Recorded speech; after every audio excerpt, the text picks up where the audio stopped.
This is the Upstate Hoops Podcast. Recorded live in the studios of FingerLakes1.com.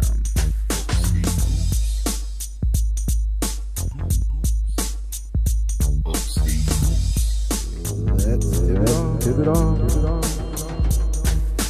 And sectionals are underway in Section 5 basketball. Welcome, Finger Lakes basketball fans, to the Upstate Hoops Podcast, postseason edition. It's Thursday, February 21st, 2013, and this is episode number 16 of Season 2, coming at you live from the FingerLakes1.com studios in downtown Seneca Falls. I'm Jim Sinacropi, and as usual, I'm joined up here by a man who brought home a sectional championship for Minders Academy in 1992, Matt Verkey. What's going on, Jim? Big show tonight. We break our normal format of giving you a bunch of results and talking about some big stories and giving our players of the week. And now we're going to talk about sectionals. We're going to take it class by class, and then we're going to award our first annual Upstate Hoops Podcast, first, second, third, and fourth All-Wayne-Finger Lakes teams, Player of the Year, Coach of the Year, and all underclassmen team. Well, that's a team of freshmen and sophomores. So great show on tap. We'll get right to it. We'll talk about our sponsors first. Tonight's show is brought to you by Madej Maris and Ricky, your hometown personal injury attorneys. If you've been injured and deserve compensation, call the Finger Lakes Personal Injury Hotline at 315-568-0911. And also by Generations Bank. Generations of service for over 140 years. Visit them online at mygenbank.com and check out their new mobile banking app in the iPhone or Android app stores. And Newark Pilots Baseball season ticket package is now available for the 2013 season at beautiful Colburn Park. Visit newarkpilots.com for more information. Excuse me tonight if I sound a little like I'm struggling a little bit. I'm getting on the tail end of a cold, so not full-blown here, but a little bit of congestion. But it's kind of tough to do when you have to talk for 45 minutes on a podcast. So let's get right to it. Class A. Let's start with Class A sectionals. A few games have been played. Wayne and Geneva both in action, with Wayne beating Canandaigua 61-44 behind 23 points from Trey Lamora. So Wayne advances. Geneva beat Eastridge by a score of 73-51 in a 15-2 matchup. And it was Shane Sweeney with 20 points, Junior Sims with 12, and Akia Jackson with 10. So both the teams that we're keeping an eye on in Class A Verk have advanced. Yeah, they move on to the quarterfinals, which was expected, based on the seeding and stuff like that. Wayne was a 4, playing a 13. Canandaigua really struggled this year, and Wayne didn't have any problem with them, and they're led, by their all-star point guard, Trey Lamora. And Geneva just had another dominating performance over Eastridge. Game that was a little tight early, and then was tied 8-8, and then Geneva went on a run, ended up going up 23-8 to end the first quarter. Sweeney hit a 3 at the buzzer, and they never looked back from there. So, we'll see how that plays out. They each got some pretty tough quarterfinal games, and then if they're able to get to the semis, they're really gonna. Yeah, they're both at home on Saturday night. Wayne will face Greece Olympia, who had a 12-7 season. Greece Olympia advanced 74-63 over Monroe in the first round. That's at 7 o'clock Saturday night at Wayne in Ontario, New York. And then Geneva goes on to face Greece Arcadia. They had a 10-9 season. They snuck by Brighton, the 7 seed. Greece Arcadia is a 10 seed, 54-52 in the first round on Wednesday night. And that game will be in Geneva, 7 o'clock Saturday night as well. So both Wayne and Geneva playing at the same time Saturday night. And the interesting thing here is, especially if Geneva should advance, it looks like they may have that rematch against Aquinas, who has a 10-seed Pittsford Mendon on Saturday night. And, of course, the site for that game would be announced after the matchup was set. But and that would be on the 27th of February. So Geneva has one loss on their record, and it was Aquinas, and if both win, they'll have a chance to avenge that loss. Yeah, I'm sure both teams are looking forward to that game if they're both able to advance. And Geneva kind of talked about it when they lost the first time, hoping they got another shot at them. And, hopefully that plays out. And it was a game that Geneva very easily could have won. They had a lead early on. I think they're up 10 at halftime. They kind of let it get away. I think the pressure from Aquinas kind of got to them a little bit. But, hopefully Geneva can avenge that loss and move on to the finals. Yeah, and that game, of course, would be for a chance to get to the Blue Cross Arena. And for Wayne, if they should win, they would face the winner of the Charlotte-Franklin game. Franklin advanced in overtime over Pittsford Sutherland, 55-54 in the 8-9 game, and Charlotte had a bye. So that's Class A. I like Geneva's chances. As you said, they had handled Aquinas and kind of gave it away. I think they'll learn from that if they should have that rematch. And, I'm also – I think Charlotte will be – tough game for Wayne. But yeah, it will. Charlotte, they like to press. They'll press the whole game. They have a big scorer, maybe, probably an all-grade Rochester player, and that will be a tough matchup for Wayne. But Wayne could beat them, and they're gonna have to handle the press and handle Charlotte's pressure. They like to get after you throughout the full 32 minutes. And good chance, not a decent chance you could see a Wayne Geneva final in Class A, which would be unbelievable. Yeah, both coming out of the Finger Lakes East. Yeah, that'd be great. So again, those games are on Saturday night. Let's move it down to Class B1, where the playing game between Mid Lakes and Waterloo, the Indians advanced 60-55. Now, Waterloo won home field advantage for that game when they beat Mid Lakes in the last regular season game, and it paid off because in a close game like this, it's nice to be on your home court. So Mason Jones had 23 for Mid Lakes. Lewis Price had 17. And for Waterloo, it was Nick Stenberg, a freshman, 21 points leading the way. Yeah, and another freshman, Jamin Mateo, had 10, and Thomas France chipped in with 19. But, nice way to end the season for Waterloo. Obviously, they struggled all year, but they're able to beat Mid Lakes on back-to-back games, and now they get the task of traveling to Batavia Saturday. That's gonna be a 3:00 game up in Batavia. Number 1 seed Batavia, 15-3. I don't give Waterloo much of a chance in that game. Batavia is always solid, and Waterloo would have to have the game of their life, I think, to stick around in that one. But nice way for those guys. Some of these younger kids got some experience for Waterloo, so hopefully they can continue to build on some of the success they had here at the end of the year. Yeah, there's definitely light at the end of the tunnel for Waterloo with all that young talent.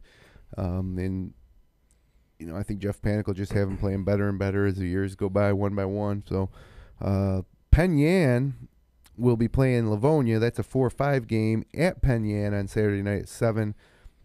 Both teams debut in postseason action here. So, they're both 9-9 teams, Verk. Yeah, that's an interesting matchup. Livonia is, traditionally a pretty good team. They've been down the last few years here. But, Penn Yan's a team that we saw beat Newark early on, and, they kind of were up and down. It seems like they beat all the teams they should have, and other than Newark, they kind of lost to the other teams at the top of the league. But, you witnessed Penn Yan play against Waterloo, and, they got the Burdette kid down inside. The president. And, so he's a force inside, and that should be, I think that's going to be a low-scoring, tested game, and I think it's going to be decided by a few points. Yeah, and Penn Yan shares the ball well. They shoot the ball well. In the game especially I saw them in Waterloo, a lot of options. They got seven guys that can score. And, I'm gonna predict Penn Yan advances there, and then we'll most likely face Batavia. And at the bottom of that bracket, a couple more Finger Lakes East teams. You got Newark hosting Dansville in the 2-7 game, Newark being the 2 seed, Saturday night at 7. The winner of that would go on to face the winner of Northwest College Prep, who's a 3 seed, surprisingly at 8-10. They're a 3 seed, against the 6 seed Palmyra Macedon Red Raiders, who've had a 6-12 season led by Mitchell Christ. And those teams played each other a couple weeks ago, and I think Northwest beat them by a few, but Palmyra could win that game. It wouldn't be a crazy upset to see Palmyra come out of there. There's only 2 teams in the whole class, Newark and Batavia, who had winning records. Yeah. So really, you get some of these teams, you really don't know what's going to happen. And you'd like to think Newark can make it to the Blue Cross Arena. I would think Newark's going to win. They're going to beat Dansville, 5-13 Dansville. And, Palmyra gave Newark some trouble, though. So if we see that matchup, that's one that, the teams know each other. Obviously, if I had to make a pick, I would go with Newark. But Palmac gave them a little bit of trouble at Palmac. So, that's not maybe the easy road Newark thought they were going to have there. And then, should most likely Batavia is a juggernaut in Class B1, so most likely those teams would be looking at Batavia unless Penn Yan can pull an upset, or maybe even Waterloo can pull an upset. Verk, you never know. You never know. That's why they play the games. Class B2, one game involving Finger Lakes, Wayne-Finger Lakes team. It was Marcus Whitman losing to Leroy, thus ending their season 62-46. It was Luke Shively's 17 points and 6 rebounds for Marcus Whitman in the loss.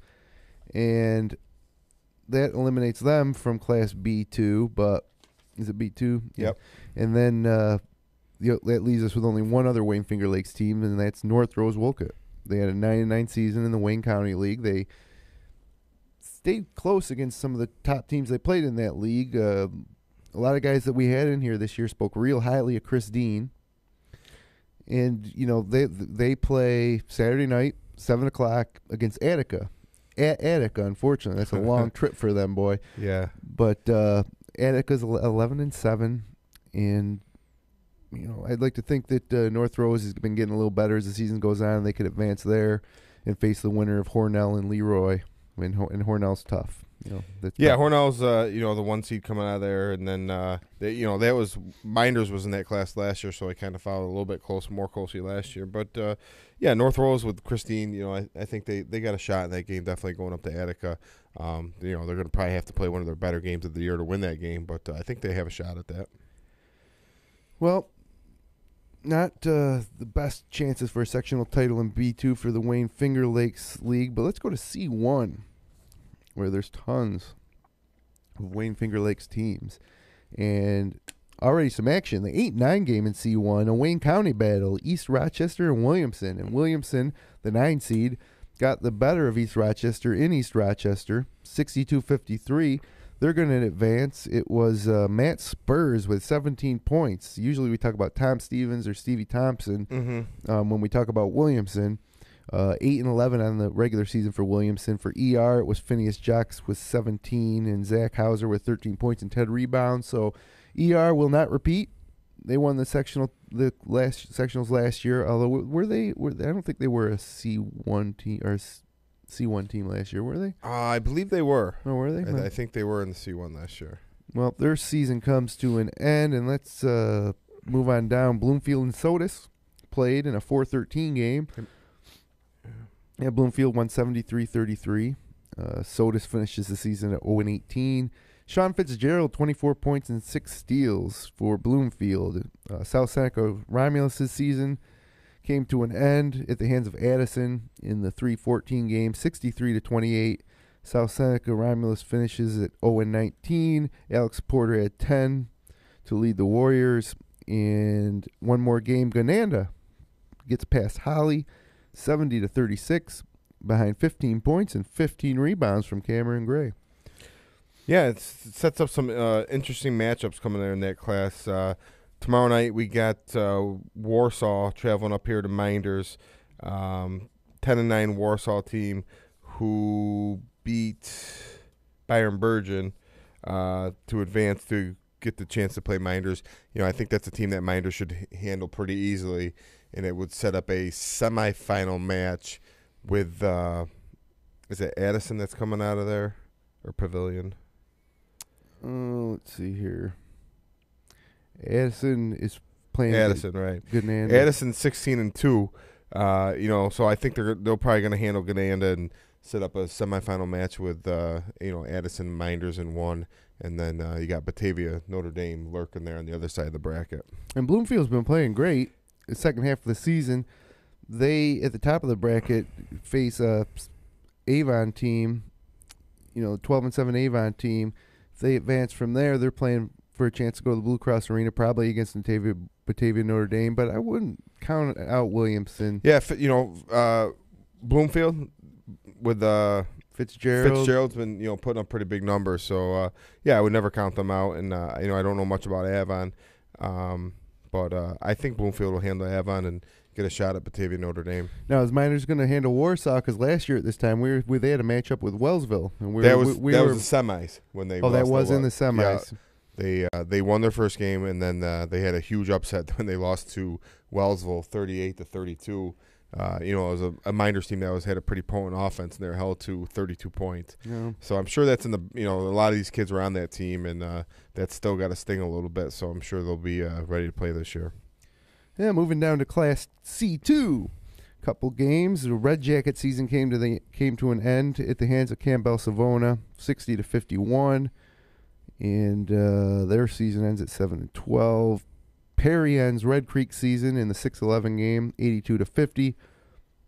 And Red Creek season ends at 3-16. Oakfield, Alabama beats HAC in the 7-10 game, 62-52. HAC season ends at 2-17. Jameer Avery had 13 points and 4 steals for HAC. So, those are teams, obviously, Verk, we didn't expect to make much of a run.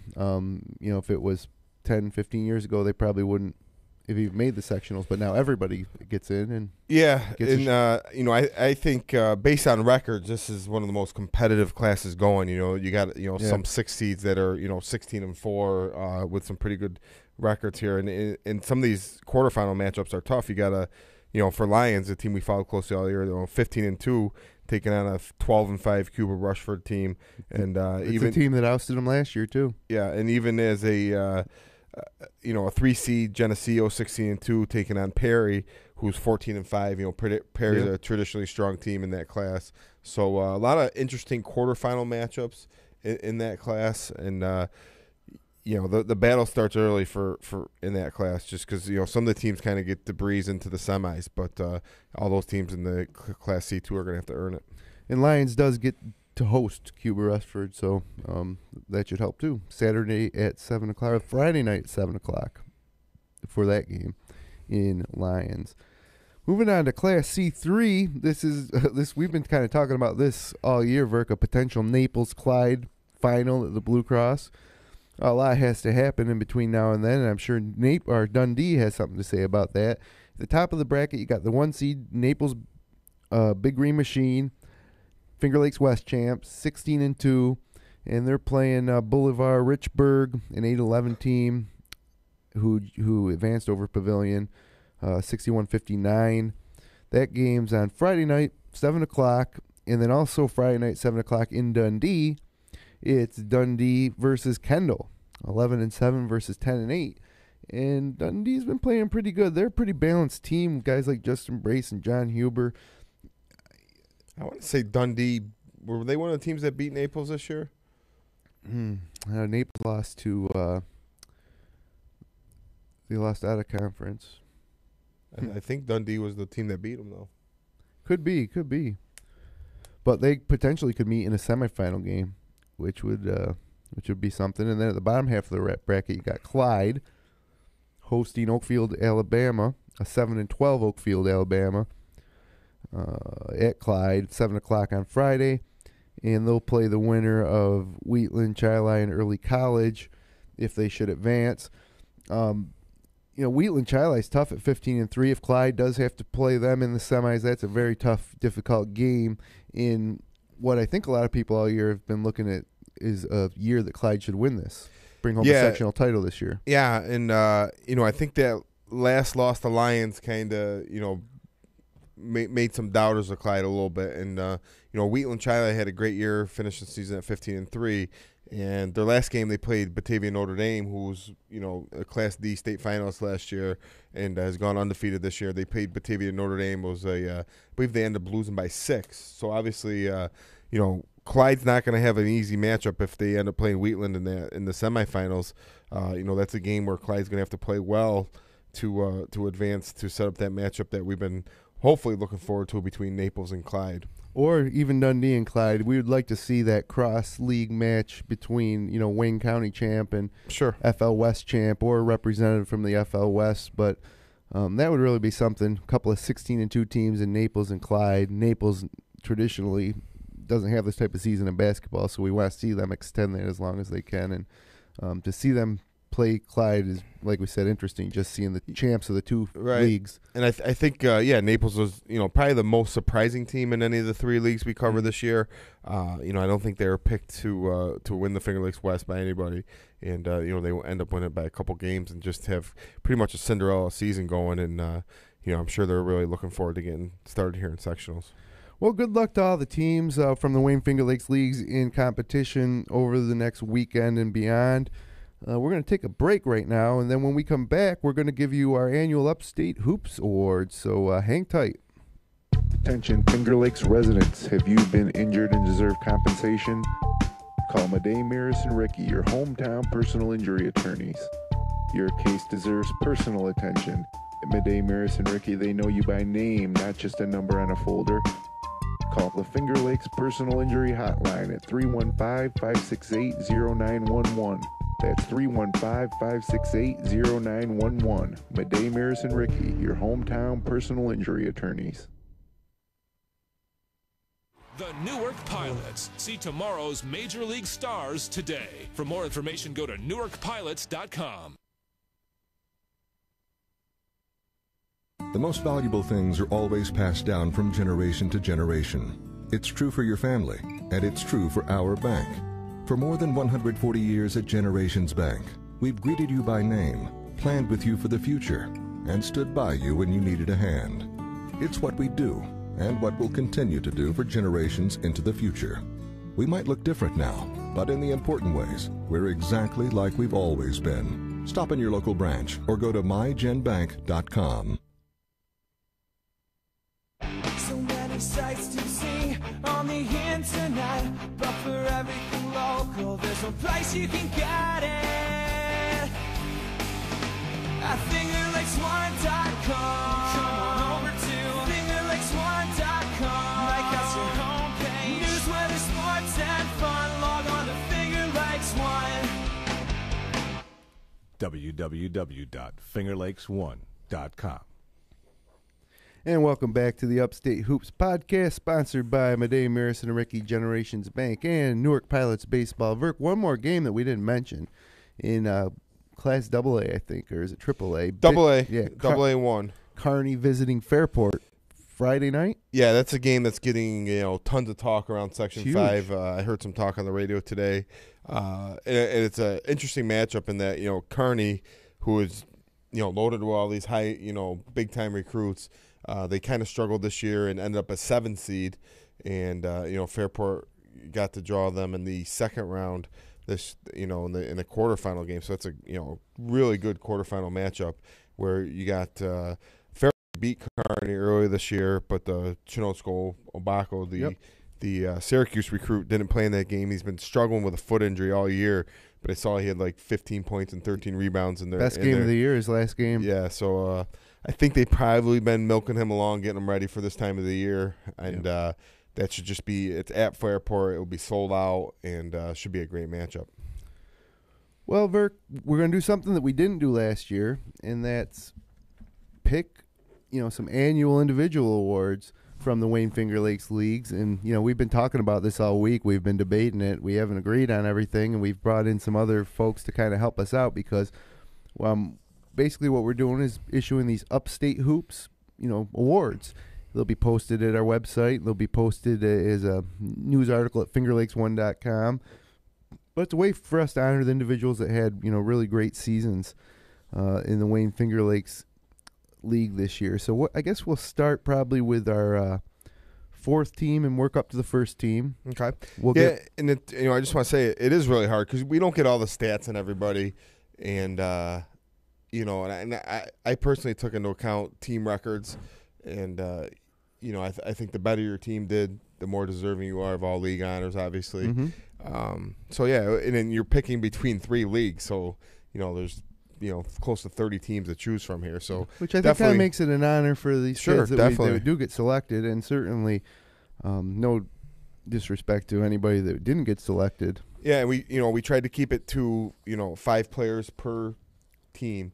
And, like I know in the Finger Lakes East this year, there's 8 players on first team all league. Yeah, I don't get that. I like it kind of waters it down a little bit in my mind, but I think they go by who's deserving, I guess. And Well, and I guess think they felt want 8 to- guys were deserving this year. It's always nice to honor more kids too, you know. Yeah, it is, but at the same time, Water dilutes the honor Sure. a little bit, right? Well, let's start with our fourth team, all Upstate Hoops Wayne-Finger Lakes team. Stevie Thompson at Williamson. There's a kid that we've been consistent throughout the year for a pretty steady competitive Williamson team, and a lot of coaches in the league speak highly of Stevie. yeah, he's a kid. Williamson was up and down. We saw him play Clyde to a 1 or 2 point game, and then they've had some tough losses this year as well. But they're still alive in sectional play, beating East Rochester the other night. So Stevie gets to continue his play. But he was a kid we always saw scoring 15, 20 points a game. Next, we got Jordan Donahue at Geneva, the shooting guard. Shane Sweeney's right-hand man, made a ton of threes this year for a team that went undefeated in the Finger Lakes East. So happy to honor Jordan Donahue on the fourth team. Yeah, he was in our studios this year, and he's a kid who maybe on a different team probably would have scored a little bit more, but Geneva's so balanced. He's their best three-point shooter. I think he's been up on varsity for 4 years now, and he's had a great career there, and really was a big part of Geneva's success. A lot of people talk about Shane Sweeney as being the leader of that team. In the games I saw, too, Jordan Donahue had a leadership role, too. He's Sure. a bit of an emotional leader for that team, for Coach Brian Miller's Panthers. Also, Mason Jones at Mid-Lakes, consistently one of their leading scorers. When we talk to kids that we bring in the studio from the Finger Lakes East, say who's one of the toughest players you play against, they mention Jones quite a bit. And, in a tough season for Mid-Lakes, I think he kind of stood out as an individual who deserved the honor. He's a kid maybe hurt in our all-league selection a little bit by the 3-15 record, but definitely well-respected throughout the league and a good scorer in the Finger Lakes East. Then we got a couple big men on the fourth team. Terrell Johnson, another one of Brian Miller's Panthers of Geneva, the center. He's only a junior too, Verk, so he's coming back next year. Yeah, Terrell's very athletic. He plays up top in that 1-3-1 that they play, and he brings the athleticism and rebounding, makes a lot of hustle plays for Geneva, and he's somebody they rely on to do the dirty work, I think, and he's done a great job of that all year. And finally, rounding up the fourth team from Penn Yan, James, the president, Burdett. He's mostly known for his lacrosse. He's going to play lacrosse D1 at Albany, who just beat Syracuse, by the way. Yeah. And, we saw him play in Waterloo. He's a immovable object in the middle. Yeah, he's a big, strong kid, and obviously a great athlete going to play Division I lacrosse. And Penn Yan having one of their better years in recent memory too. Yeah, he's really led them this year, and he'll be missed. But they have a shot here to win a couple games in sectionals maybe, and make a little bit more noise. Moving on to the third team, we got Mitchell Chris, point guard from Palmac, a guy who's led them through what I think they consider a down year, but nonetheless, he's had a great career at Palmac, and he had a solid year statistically for the Red Raiders. Yeah, Palmac was a pretty young team. They lost a lot to graduation last year, and I think they improved throughout the year. They gave Miners a great game out Palmac. They gave Newark a tough game. So, maybe a team that maybe next year is looking to move up a little bit. But he was a great player and their leader all year long. And also on the third team, Devin Veter from Lions. He's a kid that Zach Young called his favorite player he ever coached. Yeah, just a great kid, a coach's son. He does everything the right way, plays hard. We saw him hit those big shots against Clyde. With the league championship on the line. Pretty much secured the league championship for Lions this year. He's a kid who, you might not see him getting 20 points a game, but he's always consistently, 10, 15 points, and he does a lot of the other things. As far as sometimes he's asked to play the point, and he's a good passer. He's able to penetrate in the lane and find the open man a lot also. And then you got Micah Wright, point guard at Newark. He's only a junior. He's quick. He seems to, when he goes, Newark goes. Yeah, he kind of came on later on this year, and a big part of Newark's success later on in the year when they beat Wayne and beat Lions, and he's going to be a tough matchup next year as he's only a junior. And then we got a couple of bigger men on the third team. Tom Canale from Clyde, Savannah. Of course, he was on to sales last year. This year, he helped lead Clyde to the Wayne, a share of the Wayne County title. He's a little hampered in that final game against Lions with an ankle injury, which was kind of disappointing, for him and the Golden Eagles, but certainly well deserving of a slot on our third team. And yeah, he's probably a kid. He had a great year. Kind of ended on a sour note there with the ankle injury and only scoring 2 points again in the Lions game. 1,000-point high school score. 1,000-point high school score. Has great career at the Sales, finishing off here at Clyde. And he's got a chance here to do something not a lot of kids get to do. Is Junior Sims might have that opportunity to win back-to-back sectional titles at two different schools. And he's a kid who we really talked about a lot and possibly was deserving of a second team pick here. But we had him on the third team, and he has I think this whole Clyde team has a lot to prove here in sectionals. Yep. And then we rounded out the third team with Chris Dean, the big man from North Rose Wolcott. As I said, we bring a lot of kids in the studio and coaches. They all talk about Chris Dean. Tough to play against. He brings it outside, too. I think North Rose would actually prefer to have him, maybe concentrate a little more inside. I did see a couple games this year, 4 or 5 3-pointers. So, I think he's pretty versatile. I've never seen him play personally. But based on the stats and, what some of the players who we've talked to around the league, he's well deserving of the third-team All-League. And congratulations to all those members of our third-team All-Upstate Hoops. And let's move to the second team. And we're starting out with Brandon Pasalak with reminders. Verk, it was kind of, there's a lot of talent in this league this year. And if this was a 4-year honor, Brandon Pasalak was first-team Player of the Year candidate. Yeah, I think he would have been our sixth guy in the first team if we went with 6 guys in that first team. But tough decision. Brandon's had the one of the more historic careers at Minders, starting as a freshman. They won sectional titles his freshman, sophomore year. Last year they got upset, and this year he's got him right back as a 2 seed, looking for that Class C1 title. And he's just a great kid. He's salutatorian, I believe, in the senior class right now, looking to go on to, I believe, RIT and further his education, hopefully play football there. But he's hit a lot of big shots for Minders. We saw him in the Newark game, put it in overtime. He's done it in the past against Geneva. Just a great kid and a great basketball player, leader for that Minders Academy Blue Devils. I think he goes down as one of the most clutch players in the history of Minders. If you think about all the shots he's had over his 4 and did he play varsity as an 8th grader? No, freshman. So it's from his freshman year on, tons of big shots. And I would assume, he's got to be in the top couple guys for career assists. And, he's not a great scorer, but he does so many other things. He's a strong driver, great getting in the lane and kicking it out. And, he found Luke Ruddy multiple times inside this year as well.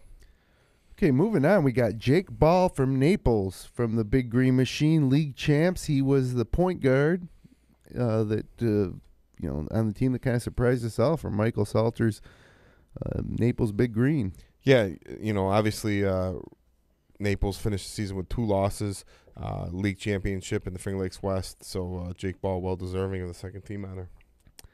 And then another guy on the second team, Sean Fitzgerald out of Bloomfield. Seems like he was scoring 29, 32, 34 every night for Bloomfield, a resurgent Bloomfield Bomber squad who came on in the second half of the year and is still alive in sectionals.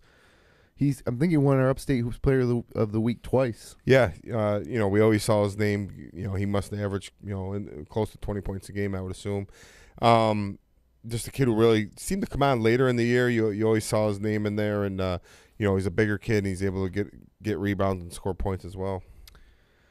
And our all second team big men, we got Cam DeSanto out of Clyde. He's I always refer to him as an NBA prototypical small forward. Shoots a 3. He's tall and lanky. He looks like Kevin Garnett out there a little bit, in the way he plays. He's a 4-category guy: points, rebounds, assists, and blocks, and steals. He's a 5-category guy. He kind of does it all. He's only a junior on a team that has their eye on a sectional crown this year. Yeah, he's very athletic. He's like you said, he's able to do a lot of different things, and he just brings that dynamic to Clyde.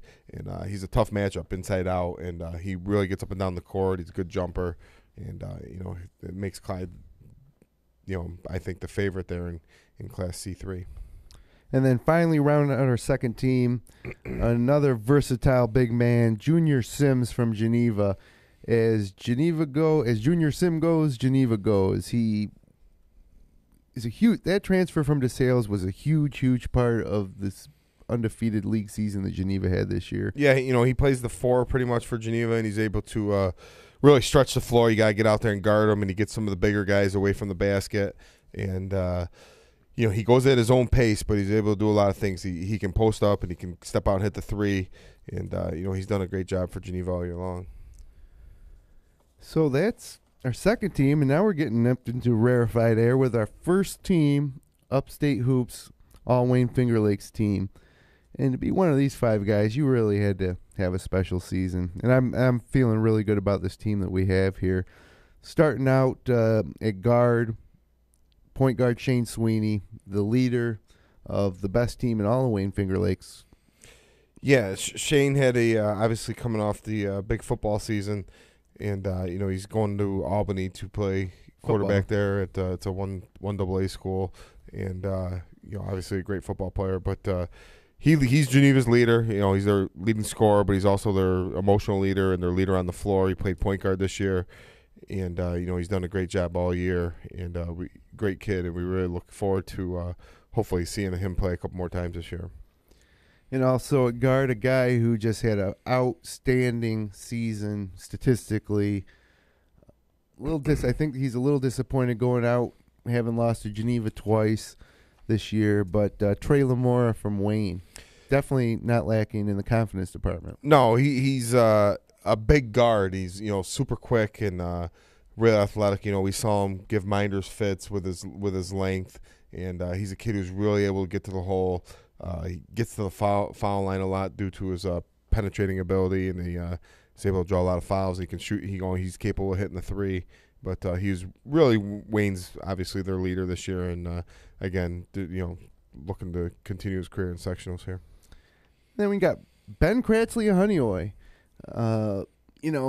Obviously a terrible end to his career. Another 1,000-point scorer. The hazing scandal in Honeoye that cut their season short. They're not playing in sectionals. They didn't play the last 2 or 3 regular season games, but this guy had 2 triple-doubles this year, and was just putting up ridiculous numbers. We talked to him here on the Upstate Hoops podcast, and it was a great interview. He's a better golfer than he is a basketball player. He's looking at going to Florida Atlantic, possibly on a golf scholarship, and felt that's a deserving honor.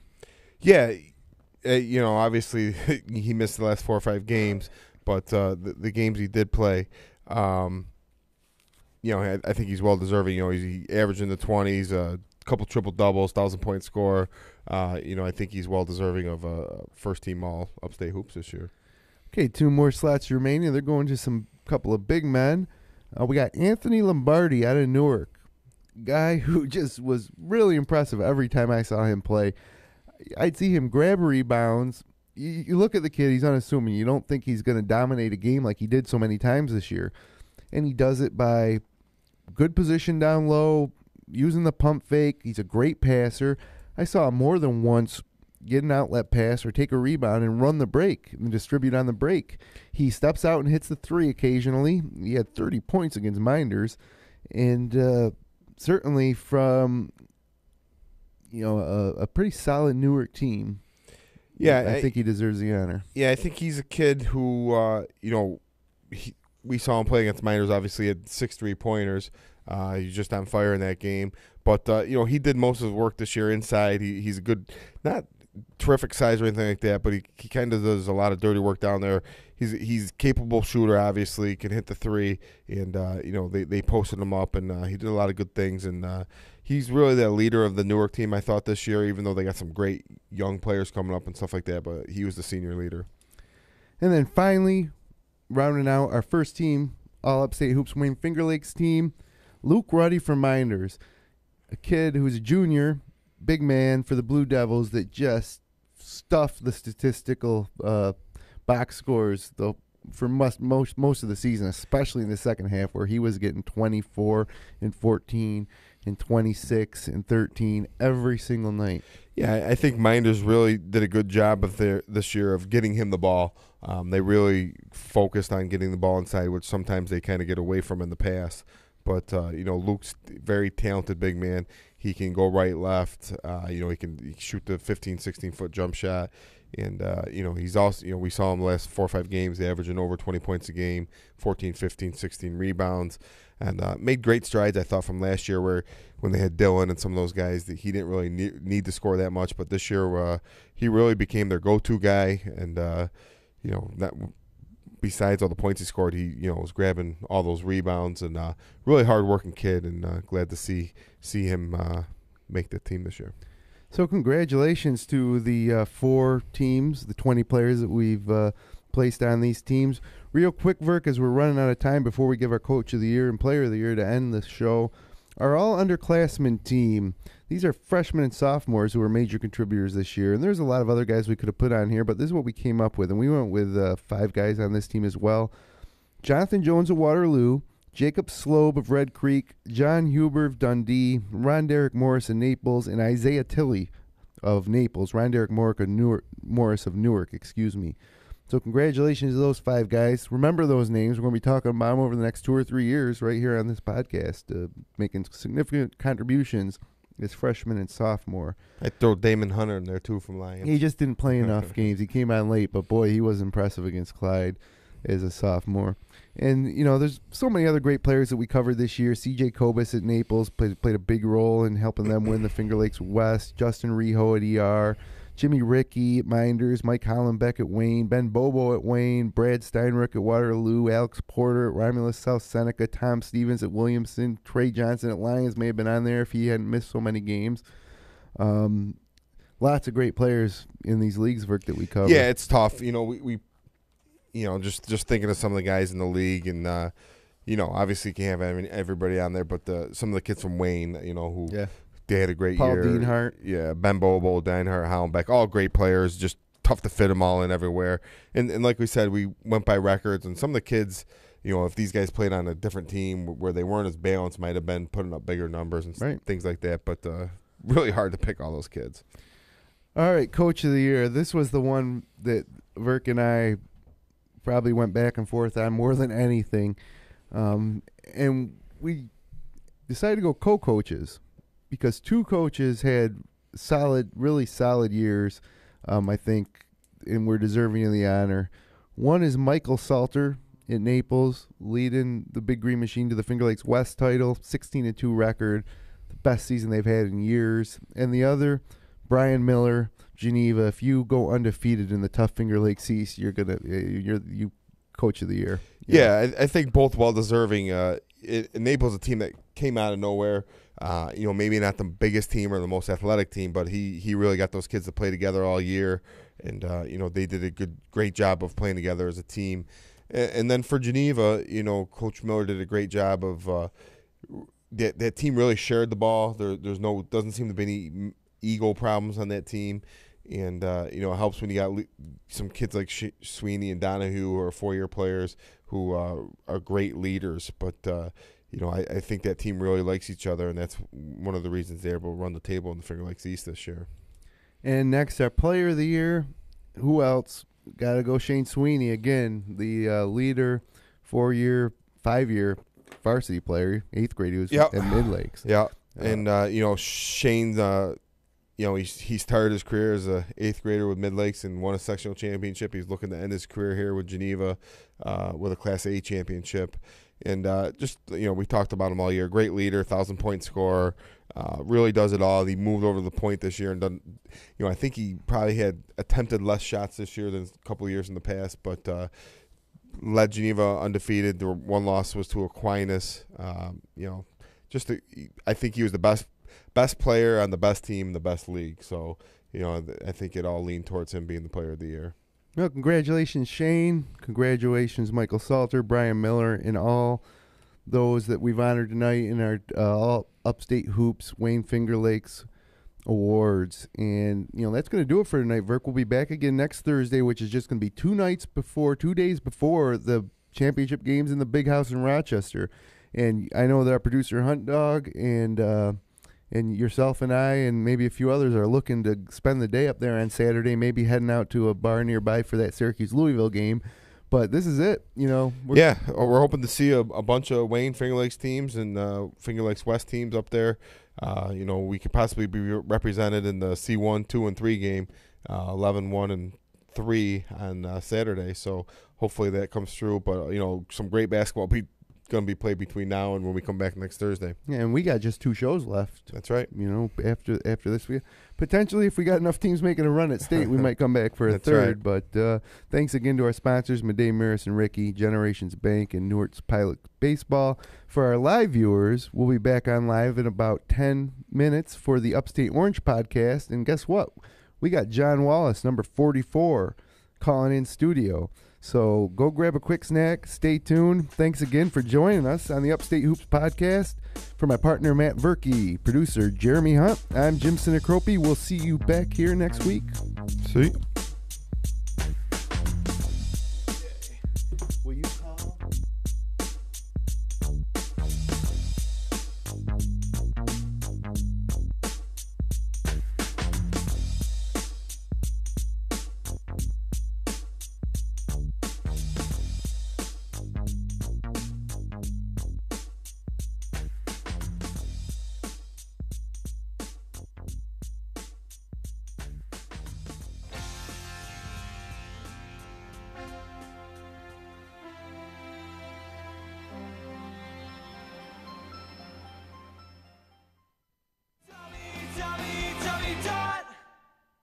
www.fingerlakeswine.com. Come on and join the fun. Log on to Finger Lakes Wine. www.fingerlakes1.com.